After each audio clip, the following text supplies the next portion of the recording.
Bienvenue dans la bibliothèque du CNAM.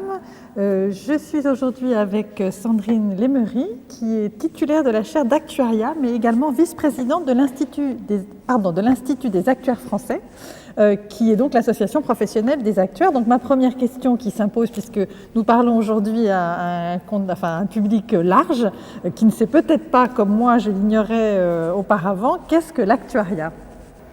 Alors, merci Pascal de cette question, qui est l'occasion pour moi de répondre que l'actuariat, c'est à la fois un art et un métier, donc au sein du CNAM.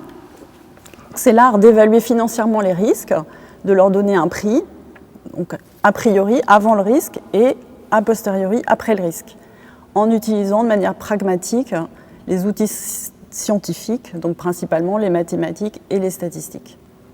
C'est un art, mais c'est aussi un métier. Donc aujourd'hui, principalement dans le secteur des assurances, c'est le métier d'évaluer les risques à partir des données disponibles en étant conscient des limites des modèles. Donc par exemple, l'actuaire, c'est celui qui va calculer que ça coûte 150 € d'assurer une voiture en responsabilité civile parce que dans le portefeuille de son entreprise, la probabilité de sinistre, c'est 10%, donc un sinistre pour 10 voitures, et le coût moyen d'un sinistre, c'est de 1 500 €. Autre exemple, l'actuaire, c'est celui qui calcule la probabilité de décéder dans l'année. Donc pour une personne de 38 ans, c'est 0,2%, 2 chances sur 1000 de décéder dans l'année. Donc on va rajouter 0,2% de prix au coût de l'emprunt cette année-là. Donc ça, ce sont des exemples micro du métier d'actuaire.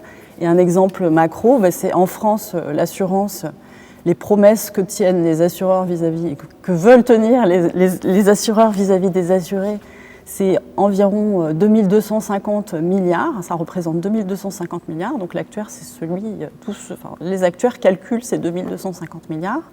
En face, il y a à peu près 2900 milliards, et les actuaires calculent également la marge de sécurité qui est demandée pour être sûr de tenir dans une chance raisonnable cet engagement de 2250, et donc il faut qu'il y ait au moins 150 milliards de marge de sécurité, et aujourd'hui les assureurs ont environ 2,4 fois ça, c'est-à-dire 350 milliards. Très bien, donc on a bien compris effectivement l'intérêt de l'actuariat et de ces calculs finalement pour pouvoir évaluer les risques. Dans un contexte pandémique comme celui que nous vivons, qu'est-ce que l'actuariat peut à la fois apporter, quelle contribution elle peut apporter à la gestion de cette crise, et puis je dirais, qu'est-ce que la crise aussi implique dans le retour que peuvent faire les actuaires sur leur propre modèle et leur propre métier.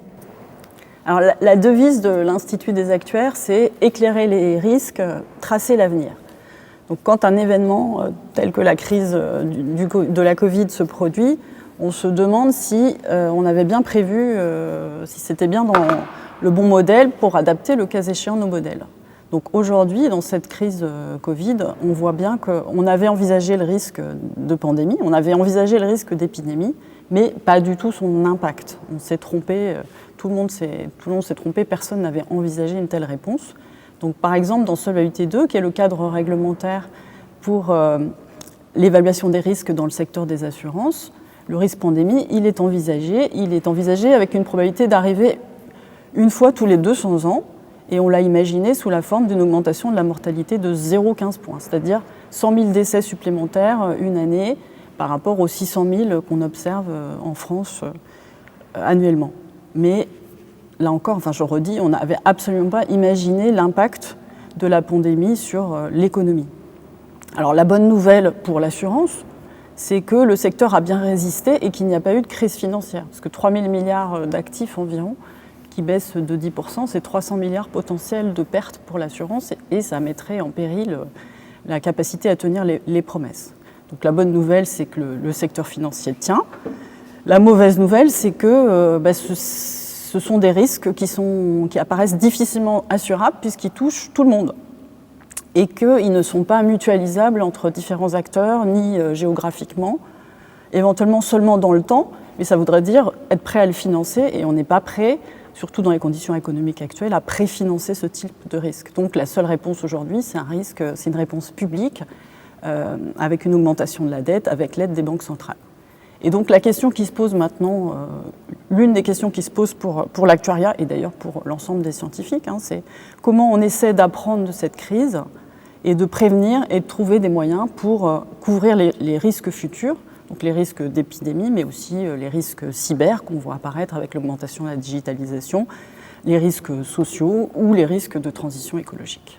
Merci beaucoup. Je crois qu'à travers cette brève intervention, on comprend bien à la fois ce qu'est l'actuariat, ce qui est une première chose, mais aussi effectivement l'importance de cette profession et aussi de cette science pour essayer d'anticiper au mieux l'avenir dont on voit qu'il peut être rempli d'incidents et d'accidents. Merci beaucoup, Sandrine. Merci Pascal.